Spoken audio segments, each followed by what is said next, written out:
In this video, I'm going to share with you one key ingredient that heals wounds exceptionally well. It is something that is commonly found in houses around the world, and you probably more than likely have it in your kitchen cupboard right now, but you may not know what a powerful healer it is. So stay tuned to find out what this key ingredient is, how I have come to experience it, thus that I can even recommend it, and an interesting story that occurred to me last night. Stay tuned to the end of the video for that story. Hello, my name is Illura and welcome to the Sacred Gates YouTube channel.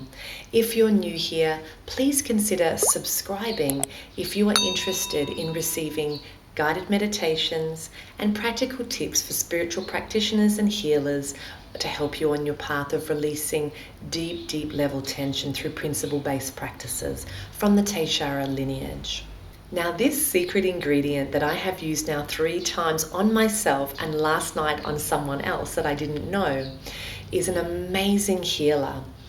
And it's something that I just really wanted to do a video on because I really recommend it because it really heals. This key ingredient actually heals, I would say, a wound twice as fast as a wound would heal without it. It heals twice as fast, which is pretty amazing, really. Especially considering that it's just something that's so cheap and it's just found in your kitchen cupboard if you have it. Now, this key ingredient, the funny thing about it is that it's so toxic on the inside of your body, but applied on the outside of your body, it's really healing. And this key ingredient, this healer, is white sugar. White sugar, yes, who would have thought? White sugar is an incredibly powerful wound stitcher, and I just recently used it on this wound here that you can see. I got this about a week ago now.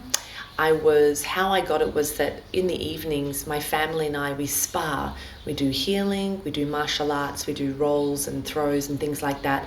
And my partner threw me, and I wasn't being aware enough, and I fell really badly, and my eyebrow hit his kneecap really hard. It was very dramatic, a lot of blood everywhere, and I actually felt my eyebrow split right open, and there was quite a large gap in my eyebrow. And I did consider getting stitches. I've never actually had stitches before. And the next day, I happened to be going to a place where there is a nurse that knows me, and she actually looked at the wound and said, "I think, Illura, you need to get stitches." And I had already been kind of having this chat with my partner, who never has had stitches, has been doing martial arts all his life, has had horrible injuries and has never had them. So he was more on the side of saying that he wouldn't get them. And I forgot about sugar at that point in the evening. I didn't apply sugar in the evening, which I wish I had, because it would have healed even faster. But the next day I thought, okay, I'm going to make up my mind. I need to make up my mind about the stitches. And in fact, I'd probably already left it too late to get them anyway. But when I did look in the mirror, it was a big hole, like I could kind of see inside of my head a little bit. And I did apply the sugar straight away when I got home after seeing the nurse. And straight away, I could feel the sugar syrup, which I'll tell you in a minute how to make it, the sugar syrup starting to cinch together the broken skin. You can actually feel it. You can very much feel it in the first few days when you've got a wound or a burn, some kind of wound.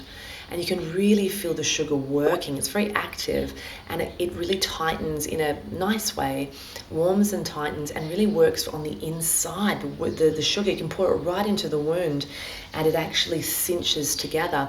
And within just a day or so, what had looked like quite a gashy, open, needing stitches wound was kind of all starting to kind of get its structural integrity in place, and was kind of coming in towards my head more rather than coming outwards.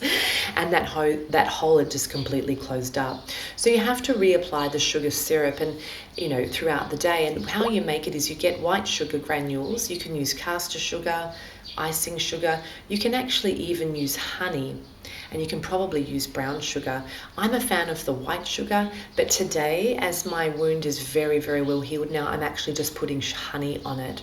Honey feels a little bit different, and I don't have as much experience with honey as a healing solution, but it definitely does work, and a lot of people also like to use it in combination with white sugar, which I've also done as well.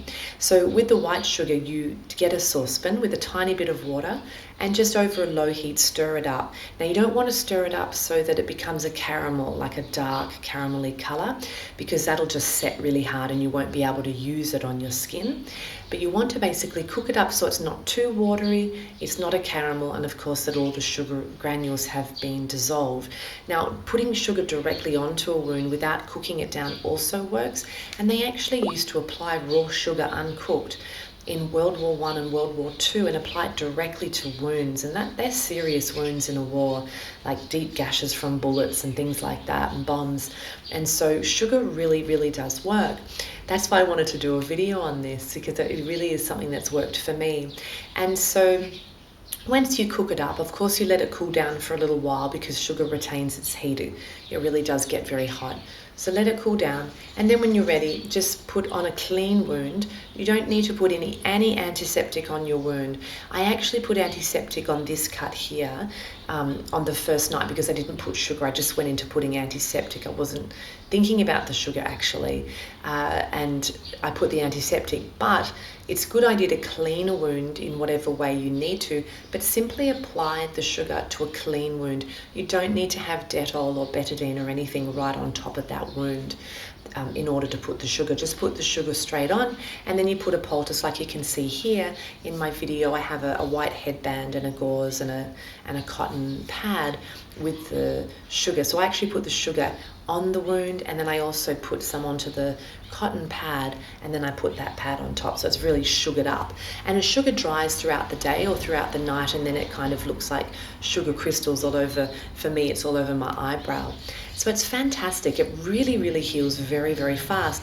The first time I ever used sugar was on a burn that I got on my leg from a motorbike exhaust pipe. So it was a pretty bad burn with, it ballooned up with water. And I put sugar directly onto that straight away. And that was the first time I ever used sugar, thanks to my partner who did the research and find that out for me. And I used that straight away, and we were amazed. I really wish I'd taken photos back then. We were amazed because the burn, it's so obvious when a burn is not healing and when it's healing. So we were really happy to see the burn healing super fast, and the blister just shrunk really, really, really fast. Such a fast shrinking, and all that red inflammation just cooled down very, very quickly, very, very fast. Like I said, about twice as fast as a wound without it. And the second time I used sugar was also with a burn I got from hot oil while cooking, which was on my hand.